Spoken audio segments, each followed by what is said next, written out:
Lucas capítulo 5.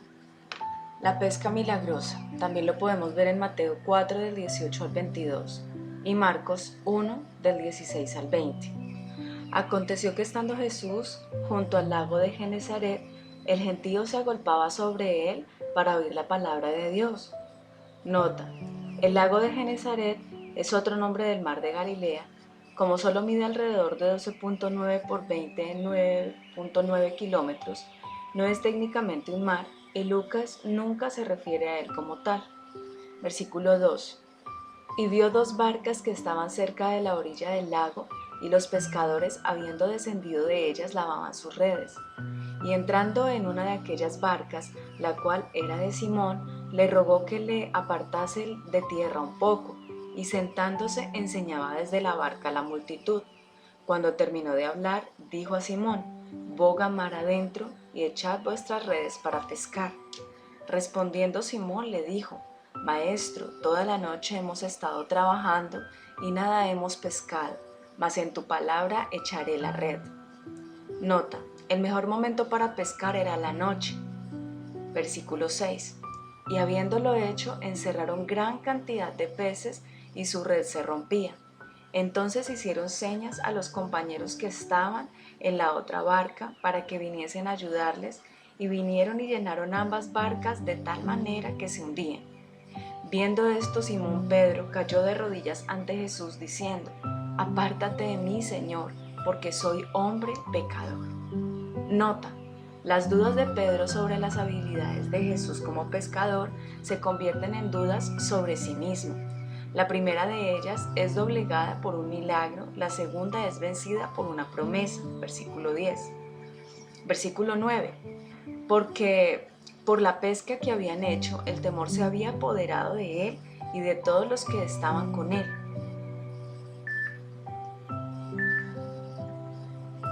Y asimismo de Jacobo y Juan, hijos de Zebedeo, que eran compañeros de Simón. Pero Jesús dijo a Simón: no temas, desde ahora serás pescador de hombres. Nota: la palabra del griego para pescador quiere decir pescar algo vivo, y su tiempo verbal sugiere acción continua. De ahora en adelante, Pedro y los demás pescarán a seres humanos para el reino de Dios. Y cuando trajeron a tierra las barcas, dejándolo todo, le siguieron. Nota: dinámica del reino. Dios multiplica tu semilla para que tengas aún más de lo que necesitas. Semillas de fe. Jesús enseñó una gran lección acerca de la siembra de la semilla y la importancia de sembrar en buena tierra. Véase Marcos 4 del 1 al 20. Luego, como para ilustrarla, dijo a este grupo de pescadores cansados y desalentados que lanzaran con fe la red para una captura milagrosa de peces. Estos hombres acababan de plantar su bote como una semilla en el ministerio de Jesús. Le habían dado a Jesús su posesión más grande, como una plataforma desde la cual podían predicar el Evangelio. Habían servido a la más grande necesidad que Jesús tenía en ese momento, y Jesús respondió a la necesidad de ellos. Como pescadores profesionales tenían la necesidad de pescar con el fin de ganarse la vida y el sustento diario de sus familias. También necesitaban ver a Dios trabajando en sus vidas, o sea, ver que Jesús era quien reclamaba ser y que su fe obraba efectivamente. Jesús respondió a ambas necesidades. Cuando le das algo a Dios, Él te lo devuelve multiplicado y además lo hará con toda su gracia y poder. Marcos 4 del 1 al 20, 2 de Corintios 9 del 8 al 10. Jesús sana a un leproso, también lo podemos ver en Mateo 8 del 1 al 4 y Marcos 1 del 40 al 45, versículo 12. Sucedió que estando él en una de las ciudades, se presentó un hombre lleno de lepra, el cual viendo a Jesús se postró con el rostro en tierra y le rogó diciendo: Señor, si quieres puedes limpiarme. Entonces extendió él la mano, le tocó diciendo: quiero, sé limpio. Y al instante la lepra se fue de él. Y él le mandó que no lo dijese a nadie, sino ve, le dijo: muéstrate al sacerdote y ofrece por tu purificación según mandó Moisés, para testimonio a ellos. Pero su fama se extendía más y más, y se reunía mucha gente para oírle y para que le sanase de sus enfermedades. Mas él se apartaba a lugares desiertos y oraba. Nota: El tiempo verbal del griego indica que Jesús se apartaba habitualmente para orar. Jesús sana a un paralítico. También se puede ver en Mateo 9 del 1 al 8 y en Marcos 2 del 1 al 12. Versículo 17. Aconteció un día que él estaba enseñando y estaban sentados los fariseos y doctores de la ley, los cuales habían venido de todas las aldeas de Galilea y de Judea y Jerusalén, y el poder del Señor estaba con él para sanar. Nota, el poder del Señor equivale al Espíritu del Señor, 4:18. Versículo 18. Y sucedió que unos hombres que traían en un lecho a un hombre que estaba paralítico procuraban llevarle adentro y ponerle delante de él. Pero no hallando cómo hacerlo a causa de la multitud, subieron encima de la casa y por el tejado le bajaron con el lecho, poniéndole en medio delante de Jesús. Al ver en la fe de ellos, le dijo: Hombre, tus pecados te son perdonados. Entonces los escribas y los fariseos comenzaron a cavilar, diciendo: ¿Quién es este que habla blasfemias? ¿Quién puede perdonar pecados sino solo Dios? Jesús entonces, conociendo los pensamientos de ellos, respondiendo les dijo: ¿Qué caviláis en vuestros corazones? Nota, riqueza literaria. Conociendo. El sustantivo conocimiento y el verbo conocer. Conocer plenamente, conocer con un grado de totalidad y competencia, estar familiarizado mediante el discernimiento y reconocimiento plenos. Versículo 23. ¿Qué es más fácil? Decir, tus pecados te son perdonados, o decir, levántate y anda. Pues para que sepáis que el Hijo del Hombre tiene potestad en la tierra para perdonar pecados, dijo al paralítico: a ti te digo, levántate, toma tu lecho y vete a tu casa. Al instante, levantándose en presencia de ellos y tomando el lecho en que estaba acostado, se fue a su casa glorificando a Dios. Y todos, sobrecogidos de asombro, glorificaban a Dios y llenos de temor decían: hoy hemos visto maravillas. Nota, dinámica del reino. ¿Qué es más fácil, perdonar o sanar? Sanidad divina.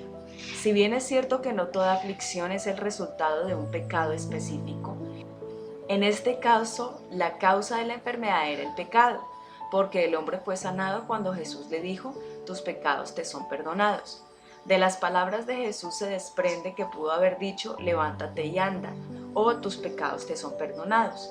En muchos casos la oración por sanidad debiera comenzar con confesión de pecado y con arrepentimiento. Santiago 5:16, Primera de Juan 1:8-9. El que Jesús vinculara la sanidad con el perdón evidencia también el interés divino por el completo bienestar humano. Obviamente, el perdón de los pecados es nuestra más grande necesidad. Sin embargo, Jesús no proclama esa necesidad de perdón divino sin afirmar, además, su interés profundo por el sufrimiento humano. Un comentario adicional. Este episodio nos enseña cómo la sanidad llega cuando un grupo ora unido y todos están de acuerdo en lo que oran, versículo 16. También Mateo 18:19. La curación del paralítico vino por la intervención de personas que mostraron preocupación y cuya fe logró vencer todos los obstáculos.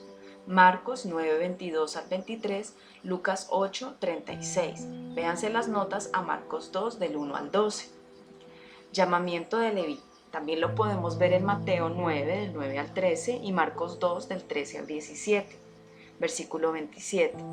Después de estas cosas salió y vio a un publicano llamado Leví sentado al banco de los tributos públicos y le dijo: sígueme. Y dejándolo todo se levantó y le siguió. Y Leví le hizo gran banquete en su casa, y había mucha compañía de publicanos y de otros que estaban a la mesa con ellos. Y los escribas y los fariseos murmuraban contra los discípulos diciendo: ¿por qué coméis y bebéis con publicanos y pecadores? Respondiendo Jesús les dijo: los que están sanos no tienen necesidad de médicos sino los enfermos. No he venido a llamar a justos sino a pecadores al arrepentimiento. Nota, véanse las notas a Marcos 2 del 14 al 17. La pregunta sobre el ayuno también se puede ver en Mateo 9 del 14 al 17 y en Marcos 2 del 18 al 22, versículo 33. Entonces ellos le dijeron: por qué los discípulos de Juan ayunan muchas veces y hacen oraciones, y asimismo los de los fariseos, pero los tuyos comen y beben? Él les dijo: ¿podéis acaso hacer que los que están de bodas ayunen, entre tanto que el esposo está con ellos? Mas vendrán días cuando el esposo les será quitado, entonces en aquellos días ayunarán. Les dijo también una parábola: nadie corta un pedazo de un vestido nuevo y lo pone en un vestido viejo, pues si lo hace, no solamente rompe el nuevo, sino que el remiendo sacado de él no armoniza con el viejo. Y nadie echa vino nuevo en odres viejos, de otra manera el vino nuevo romperá los odres y se derramará, y los odres se perderán. Mas el vino nuevo en odres nuevos se ha de echar, y lo uno y lo otro se conservan. Nota: véanse las notas a Mateo 9 del 14 al 17, Marcos 2 del 18 al 22. Versículo 39. Y ninguno que beba del añejo quiere luego el nuevo, porque dice: el añejo es mejor. Nota final: Jesús se refiere con tristeza a la gente satisfecha con el viejo sistema legalista y que no se muestra dispuesta a aceptar el Evangelio. Fecha: los especialistas que consideran que Lucas utilizó el Evangelio de Marcos como fuente para escribir el suyo, fechan el tercer Evangelio en los años 70 después de Cristo. Otros, sin embargo, señalan que Lucas lo escribió antes que los Hechos y lo elaboró durante la primera prisión romana de Pablo alrededor del año 63 después de Cristo. Como Lucas estaba en Cesarea durante los 2 años que Pablo permaneció encarcelado, Hechos 27:1, habría tenido durante ese tiempo amplias oportunidades de llevar a cabo las investigaciones que menciona en 1 del 1 al 4. Si este es el caso, entonces el Evangelio de Lucas debe ser fechado alrededor de los años 59 al 60, pero nunca más allá del 75 después de Cristo.